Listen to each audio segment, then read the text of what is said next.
के आलिमों का मर्तबा बहुत बुलंद है, ये वारिसे रसूल है, वफा बहुत बुलंद है। सुनो के आलिमों का मर्तबा बहुत बुलंद है। अल्हम्दुलिल्लाहि रब्बिल आलमीन वस्सलातु वस्सलामु अला सय्यिदिल मुरसलीन व अला आलिहि व अस्हाबिहि अजमाइन। अम्मा बाद, फ़क़द क़ाल अल्लाहु तआला फ़िल क़ुरआनिल मजीद वल फ़ुरक़ानिल हमीद। फ़अऊज़ु बिल्लाहि मिनश शैतानिर रजीम। बिस्मिल्लाहिर रहमानिर रहीम। अलिफ लाम मीम। अहसिबन नासु अन युतरकू अन यक़ूलू आमन्ना वहुम ला युफ्तनून। सदक़ल्लाहुल अज़ीम।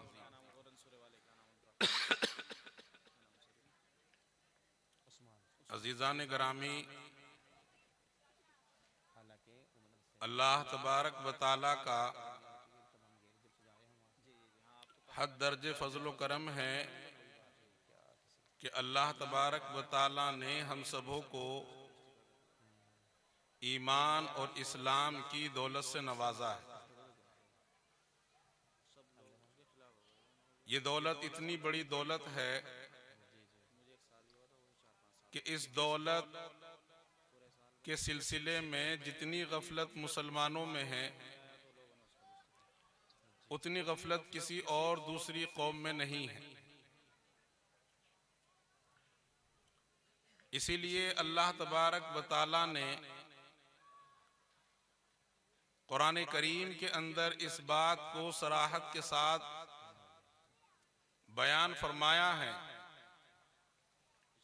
कि जो इंसान अल्लाह के कलीमे को पढ़ेगा, अल्लाह के एक होने का इकरार करेगा, अल्लाह को अपना रब, अपना खुदा, अपना इलाह तस्लीम करेगा,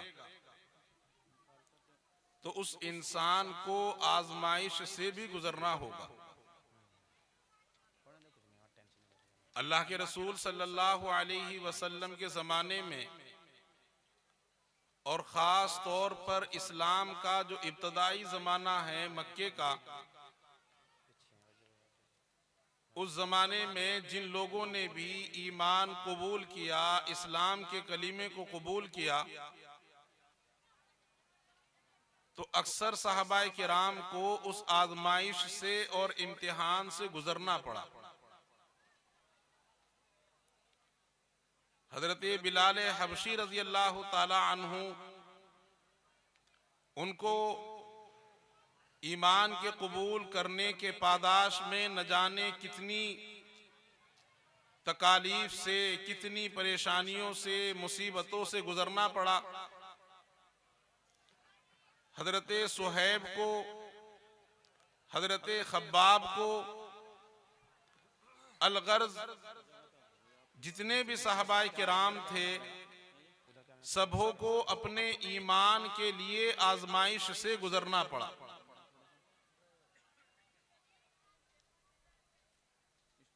बाज़ सहाबाए किराम ने रसूल पाक सल्लल्लाहु अलैहि वसल्लम से इस बात की शिकायत की कि अल्लाह के रसूल सल्लल्लाहु अलैहि वसल्लम, हमारे ऊपर बेपनाह जुल्म ज्यादती हो रही है, दुनिया जहान की जुल्म ज्यादती के पहाड़ हमारे ऊपर तोड़े जा रहे हैं। आप अल्लाह से दुआ करें कि अल्लाह की नुसरत और मदद आ जाए,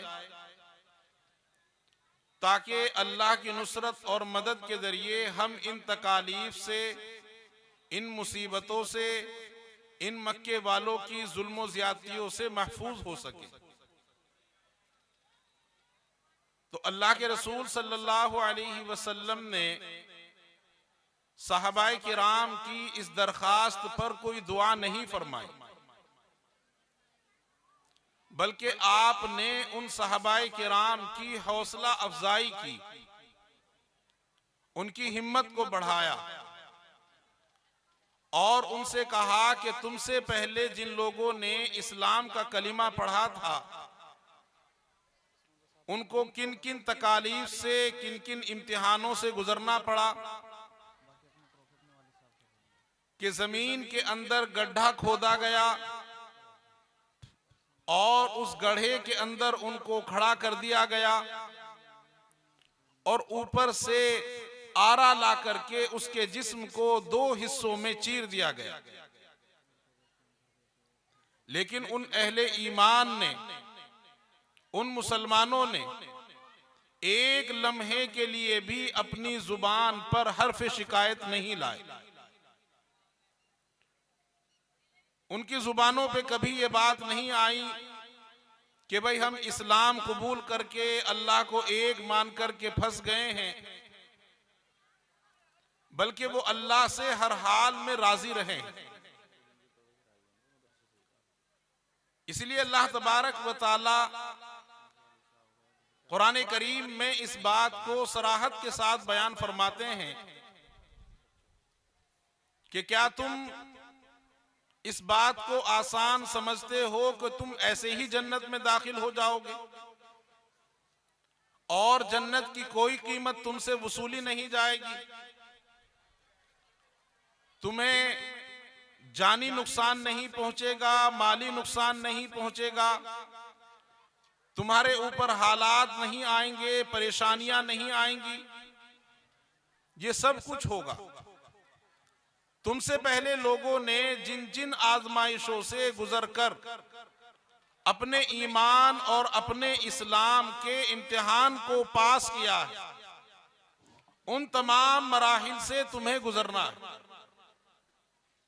और तब कहीं जाकर के तुम जन्नत के मुस्तहिक बनोगे। आज हम मुसलमानों के सामने भी और खास तौर पर उत्तराखंड के मुसलमानों के सामने भी वो आजमाइश की घड़ी आन खड़ी हुई है, जो हमसे हमारे इस्लाम और हमारे ईमान के इम्तिहान की घड़ी है।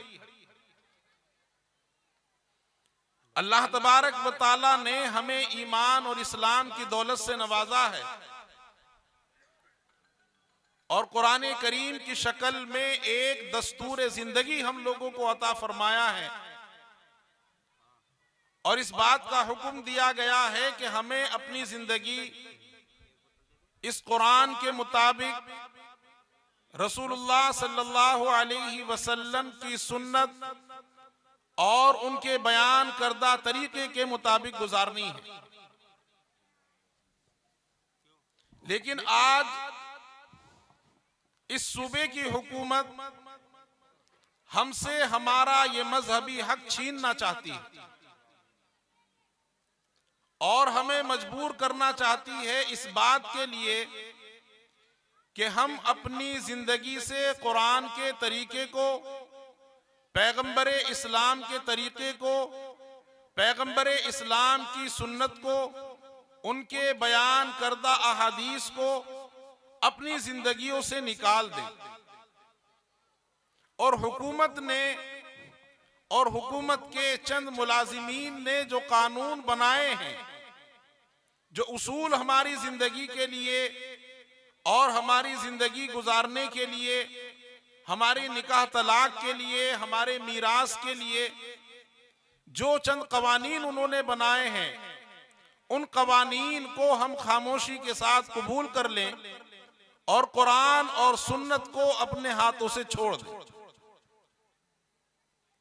ये हुकूमत का तकरीबन हमसे मुतालबा है और ये हमारे लिए और हमारे ईमान के लिए और हमारे मुसलमान होने के लिए सबसे बड़ी आजमाइश है।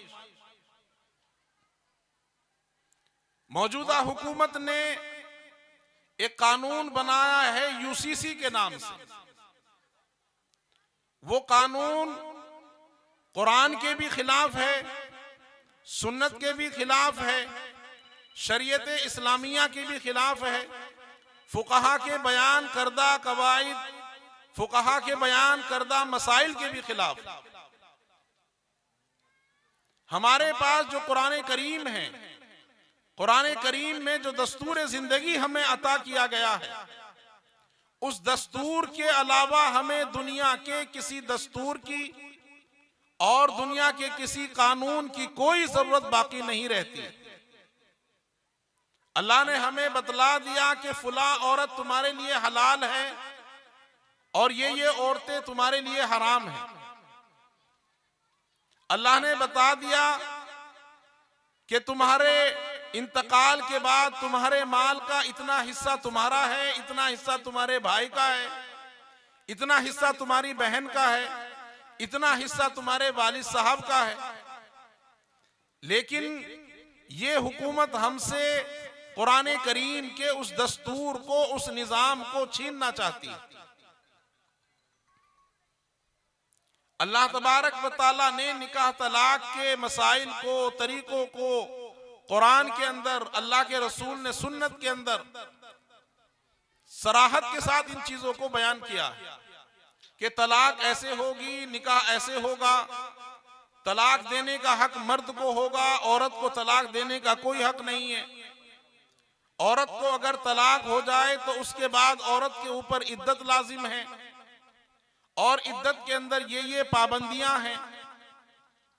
लेकिन इस हुकूमत ने जो कानून बनाया है, उस कानून के अंदर उन्होंने औरतों को भी तलाक देने का हक दिया है और तलाक के बाद या शौहर के इंतकाल के बाद औरत के ऊपर जो इद्दत लाजिम होती है, जो खास तौर पर अल्लाह का वो साफ हुक्म है कि जिसको अल्लाह ने कुरान करीम के अंदर सराहत के साथ बयान किया है, उस इद्दत के हुक्म को भी उस कानून में खत्म कर दिया गया और ये तय कर दिया गया है कि तलाक के बाद या शौहर के इंतकाल के बाद दूसरा निकाह करने के लिए औरत को किसी इद्दत की जरूरत नहीं है। कुरान करीम में अल्लाह तबारक व तआला ने उन तमाम औरतों को बयान कर दिया कि जिन जिन औरतों से एक मर्द के लिए, एक मुसलमान के लिए निकाह करना हराम है, कि भाई माँ से निकाह करना हराम है, बहन से निकाह करना हराम है, बेटी से निकाह करना हराम है, फूफी से निकाह करना हराम है, खाला से निकाह करना हराम है। और अलगर्ज वो तफसील कुरान करीम ने सराहत के साथ बयान की है।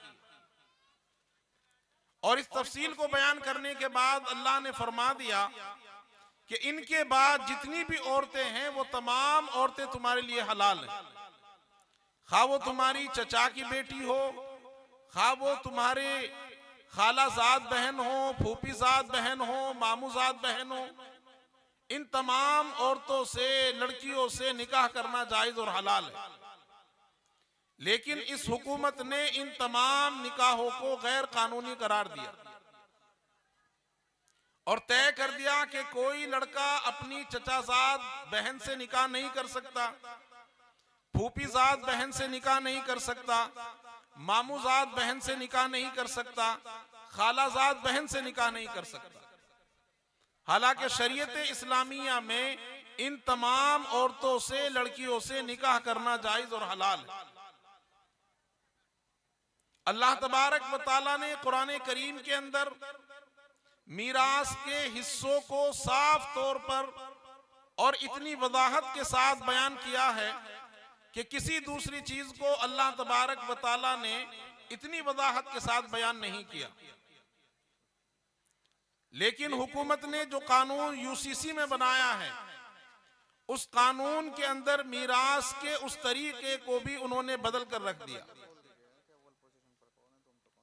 अलगर्द शरीयत के जितने भी अहकामात थे, आइली और खानदान की जरूरत के जितने भी शरीयत के अहकामात थे, उन तमाम अहकामात को इस हुकूमत ने बदल दिया है।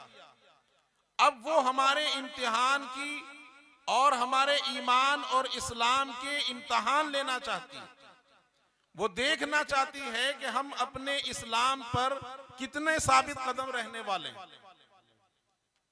अल्लाह तबारक व तआला ने कुरान करीम के अंदर ईमान पर साबित कदमी के ऊपर, कि जो इंसान अपने ईमान पर, इस्लाम पर साबित कदम रहता है, अल्लाह तबारक व तआला हर तरह के खौफ से, हर तरह के हुज्न और परेशानी से ऐसे इंसान को आजाद कर देते हैं। लेकिन शर्त यह है कि वो इंसान अपने ईमान पर, अपने इस्लाम पर, कलिमा इस्लाम पर साबित कदम रहे। अगर वो साबित कदम नहीं है और वो दीन के तमाम अहकामात पर अमल नहीं करता, तो अल्लाह फरमाते हैं कि फिर वो दुनिया में कभी भी इज्जत की जिंदगी नहीं गुजार सकता। इज्जत की जिंदगी अगर गुजारनी है और दुनिया के अंदर अगर इज्जत हासिल करनी है, तो उसका सिर्फ और सिर्फ एक ही रास्ता है कि हम इस्लाम पर पूरे तौर पर साबित कदम हो जाएं और हम ये अहद कर लें कि दुनिया की कोई हुकूमत, कोई कानून बनाए, कोई ज़ाब्ता बनाए, हम हर ऐसे ज़ाब्ते को मानने से इनकार करते हैं कि जो ज़ाब्ता, जो कानून कुरान और शरीयत के खिलाफ। हम कल भी अपनी शरीयत पर अमल करते थे, आज भी अपनी शरीयत पर अमल कर रहे हैं और मरते दम तक अपनी शरीयत पर, कुरान पर और सुन्नत रसूल पर अमल करते रहेंगे। हुकूमत ने जो कानून बनाए हैं अपनी जगह है, उलमाए किराम की तरफ से, जमीयत उलमाए हिंद की तरफ से, all India Muslim personal law board की तरफ से उसके खिलाफ अदालत में कानूनी लड़ाई लड़ी जा रही है। लेकिन एक लड़ाई हमें अपने तौर पर लड़नी है और वो लड़ाई ये है कि हम अपने इन किन्हीं भी मसाइल को, निकाह तलाक के किसी झगड़े को, आपसी इख्तलाफात के मीरास के तकसीम के किसी झगड़े को हमें अदालत में लेकर नहीं जाना है, बल्कि हमें अपने तमाम मसाइल को यहीं पर ख़त्म करना है, उलमा की रहनुमाई में ख़त्म करना है, उलमा के सामने अपने मसाइल को पेश करना है। बच्चियों की फैसलों का मसला हो, ज़मीन जायदाद की तकसीम का मसला हो, उन तमाम मसाइल को हमें उलमा की रहनुमाई में, उलमा की निगरानी में, उलमा की हिदायत पर चल करके हमें अपने मसाइल को हल करना है। अगर हम ये आज तहिया कर लें कि हम हर मसले में, जिंदगी के हर पहलू में हम उलमा की रहनुमाई के मुताबिक जिंदगी गुजारेंगे, तो दुनिया की हुकूमत कोई कानून बनाती रहे, वो कानून हमारे ऊपर असरअंदाज नहीं हो सकता। असरअंदाज उस वक्त होगा कि जब हम अपने मसाइल को लेकर हुकूमत के दरबार में और कोर्ट कचहरियों में, पुलिस थानों में पहुंचेंगे। अगर हम अपने इख्तलाफात को उलमा के जरिए हल कराएंगे, तो फिर दुनिया का कोई कानून हमारे ऊपर असरअंदाज नहीं हो सकता। अल्लाह तबारक व तआला ने हमें इस्लाम जैसी दौलत से नवाजा है। दुआ करें कि अल्लाह तबारक व तआला हम सबों को मरते दम तक इस दौलत की कदरदानी की और इस्लाम पर साबित कदमी की तौफीक नसीब फरमाए। अल्लाह तबारक व तआला हम सबों को कहने से ज्यादा उस पर अमल करने की तौफीक नसीब फरमाए। वाखिरुद्दावाना अल्हम्दुलिल्लाहि रब्बिल आलमीन।